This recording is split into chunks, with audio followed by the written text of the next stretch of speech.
In tonight's top story, South Carolina's capital under a state of emergency. The mayor of Columbia issued the declaration today mandating masks for all children over 2 in daycares, public and private schools. Now, this requirement only applies to schools in the city of Columbia, but this decision is making waves across the state. The mayor says he's hoping it's something people will get behind. This is something we can all rally around, we can all support. Let's save our babies, let's protect our babies, let's protect the men and women who educate them every single day, and hopefully we'll see no type of legal challenge to this action. Now, obviously, not everyone's getting behind the mayor's choice of words there. We did reach out to the governor's office. We have not gotten a response back here at Fox Carolina, but just this week, the governor said this on Fox News Sunday. This ought to be up to the parents whether the children wear a mask when they go to school. That's a parent decision.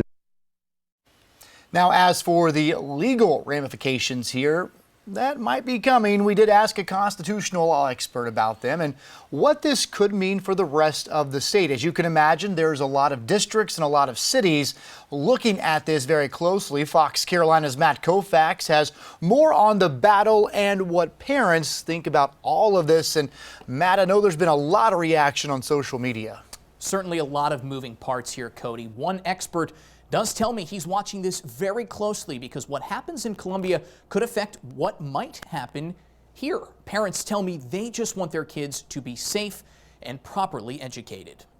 Parents like Lori Bongiorno say they're worried about rising COVID cases as kids prepare to head back to school. Honestly, I've gone back and forth a lot on this because I know what happened with virtual learning last year. Lori told us she believes masks are far from ideal, but wonders if it might be worth it just to keep kids healthy and in class. I don't understand McMaster's saying students can't learn with masks on. Is it the best scenario? Not at all. Is it better than learning through the computer 8 hours a day? It is infinitely better than that as far as I'm concerned. Kevin Vance says most of the back and forth on the issue of masks in schools and the potential fight in Columbia hinges on one answer. And the only legal question, I suppose, is whether or not that violates this part of the state budget. Earlier this year, state lawmakers put into the state budget a proviso which says that, quote, no school district may use funds to require that its students wear a face mask at any of its facilities. But Vance points out this isn't a school mandating things anymore. I think Columbia might have some wiggle room if they make sure that the schools themselves aren't putting any resources into the enforcement of the mandate. While a city mandating things under a state of emergency is something Vance calls a different ball game, he also believes the state can flex its power to have the final word. If the state legislature is committed to not having masks in public schools this year, they're going to find a way to make it impossible for city governments to enforce it. Depends on where the political winds are in the state legislature. But the politics are what parents like Lori are tired of. I don't know why we're going through this and tying money to it. It's a mask. It's not optimal. It's not what I want for my children in the long run. But for me, this is hey, let's not have 2020 happen again.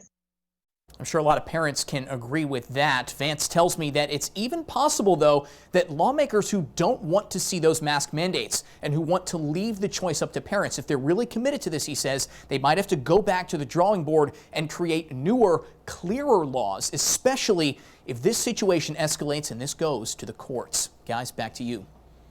And Matt, we did ask the Attorney General's office about the legality of the mask mandate. The mayor said he'd been in contact with the AG. Now, they did respond to Fox Carolina tonight, saying in part, quote, Columbia City Council has not passed anything yet, and we don't know what the final wording will be. So at this point, there's no way to know whether it's legal. Now, we have attorneys looking at what we know so far, and when we'll have a final answer once something is passed. So again, there is a lot of moving parts here.